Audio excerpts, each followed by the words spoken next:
নমস্কার বন্ধুরা, আমি Sanchita's SN stitching tutorial YouTube চ্যানেলে আপনাকে স্বাগত। একটা অন্য রকমের পাপ স্লিভসের কাটিং স্টিচিং টিউটোরিয়াল দেখব, কিন্তু তার আগে আপনাকে অসংখ্য ধন্যবাদ এই সমস্ত কিছুর জন্য। এইভাবে আমাকে আরও বেশি উদ্বুদ্ধ করতে সাহায্য করবেন। এই রকম 3 রকম পাপ স্লিভ এর আগে আমি আপনার সাথে শেয়ার করেছি।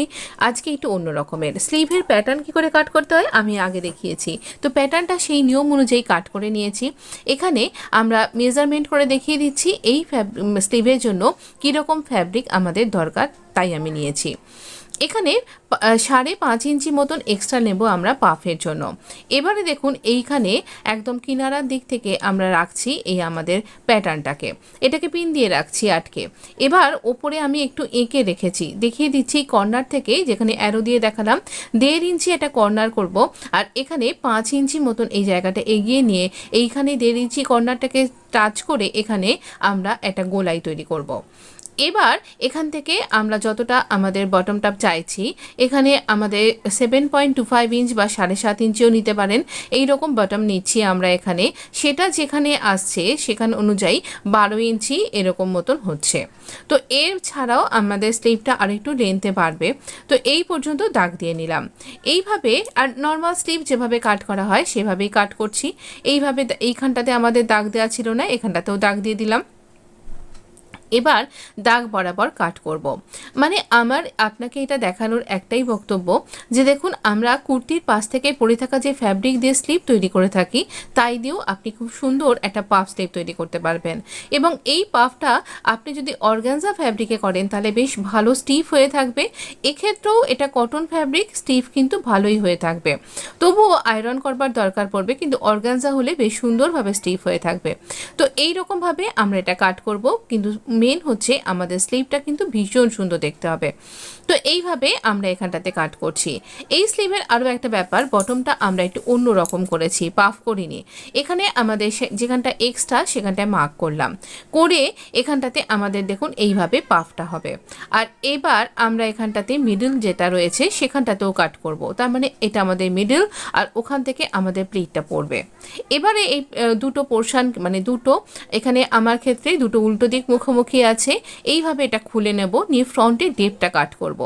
এই অংশটাকে ছেড়ে দেব, দিয়ে এইখান থেকে ফ্রন্টের ডেপটা কাট করব। এইভাবে ফ্রন্টের ডেপটাকে কাট করে নিলাম। কিন্তু যেখানটাতে আমাদের এই কাটিংটা রয়েছে সেটা মার্ক করতে কিন্তু ভুলবেন না, তাহলে আপনি কোথা থেকে প্লিট দেবেন সেটা তখন বুঝতে পারবেন না, তাই আবারও কাট করে নিলাম। এইভাবে চলুন এবার মেশিনে গিয়ে আমরা কিভাবে প্লিটটা দেব দেখিয়ে দিচ্ছি। এবার প্লিট দেখুন দেব আমরা, এই দেখুন কাটিং পয়েন্ট থেকে প্লিট দেব। আমরা এই শোল্ডারের দিকে মুখ করে প্লিটটা দেওয়া শুরু করব। এই রকম ছোট ছোট করে প্লিট দিন, তাহলে দেখতে বেশি ভালো লাগবে। আপনি ইচ্ছা করে বড়ও দিতে পারেন, সেটা আবার অন্য রকম লুক আসে, সেটা আরেক দিন শেয়ার করব। আর এই রকমভাবে আমরা ছোট ছোট প্লিট দিচ্ছি। ইন্ডিয়ান ড্রেসে এই ধরনের প্লিটেড স্লিভ কিন্তু ভীষণ ভালো লাগে, আর বড় করে প্লিট দিলে ওয়েস্টার্ন ড্রেসে কিন্তু খুব ভালো লাগে। আর শেষের মুখের দিকে জয়েন্টে একটা ছোট্ট প্লিট পড়লো, তাই আমরা এখান থেকে উল্টো দিকে এবার টান করে প্লিটের মুখগুলো দেব। প্রথমেই ছোট প্লিটটা দিচ্ছি, তারপরে একটু তুলনায় বড় বড় করে দিচ্ছি, মানে ছোটোর মধ্যেই বড়। এইভাবে প্লিটগুলো দিয়ে একসাথে স্টিচ করে নেব। এইভাবে সুন্দর আমাদের পাফ কিন্তু রেডি হয়ে গেছে। খুব সহজেই দেখলেন তো রেডি হয়ে যায়। এবারে আমরা কি করব, দেখুন কতখানি এখানটা উঁচু হয়ে থাকছে, দেখতে ভীষণ ভালো লাগবে, যে কোনো টপে কিন্তু খুব ভালো লাগে। এবার বটমটাতে আমরা এরকম ডাবল ফোল্ড করে জাস্ট স্টিচ করে দেব। আমি এখানে হাফ ইঞ্চি করে দুবার ফোল্ড করেছি, করে স্টিচ করছি।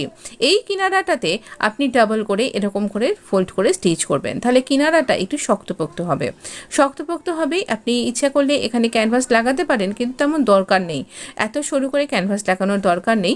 এইভাবে স্টিচ করা হয়ে যাবার পর দেখাচ্ছি স্লিভটা কেমন দেখতে লাগছে। এই দেখুন এখানটা এইরকম, আমি এখনও আমার গার্মেন্টের সাথে স্টিচ করিনি। পুরো ভিডিওটা আমি নিয়ে আসছি রাত্রের দিকে, আপনি প্লিজ একটু জেগে থেকে ওয়েট করুন, পুরো ড্রেসটা দেখতে পাবেন। দেখুন এবার এখানটাতে এত সুন্দর পাফ হয়ে আছে, আর এখানটাতে আমি এরকম কাটওয়ার্ক করা একটা লেস অ্যাটাচ করব। এই লেসটা কি করে অ্যাটাচ করবেন, অ্যাটাচ করার পর এরকম দেখতে লাগবে। চলুন এই লেসটার একটা টিপস আছে সেটা দেখিয়ে দিই। এইখানটাতে আমরা ফিনিশ করে নিয়েছি। এবার লেসটা অনেকখানি চওড়া আর বেশ ভারী, তাই জন্য আমরা লেসের এই কিনারাটার বেশ কিছুটা অংশ, এই দেখুন এইখানে ছোট ছোট ডট ডট করে ডিজাইন রয়েছে, দুটো ডটের ডিজাইনকে আমি এইভাবে আমার স্লিভের নিচে চেপে স্টিচ করে দিচ্ছি, যাতে করে একটু এটা শক্তপোক্ত হয়, লেসটা ভালোভাবে অ্যাটাচ হয়ে যায়। এই একই স্টিচিং লাইন দিয়ে অ্যাটাচ করলাম। আর এইখানে তো আরেকটা স্টিচিং লাইন ছিল, তো সেখানটা দিয়ে আমরা এর নিচে আরেকটা স্টিচিং লাইন ক্রিয়েট করে স্টিচ করব। ডাবল স্টিচ করা এই কারণে লেসটা অনেকটা ভারী বলে আর অনেকটা চওড়া বলে, শক্তপোক্ত হবে বলে। ভিডিওটা যদি ইউজফুল মনে হয়, চ্যানেলটা যদি দরকারি মনে হয় আপনার কাছে, তাহলে অবশ্য করে কিন্তু সাবস্ক্রাইব করে নোটিফিকেশান অন করতে ভুলবেন না, আর বন্ধুদের মধ্যে শেয়ার করতেও ভুলবেন না। আর তাহলে রাত্রে জেগে আছেন তো, আমি ভিডিও নিয়ে আসছি কিন্তু। ধন্যবাদ বন্ধু, ভালো থাকবেন।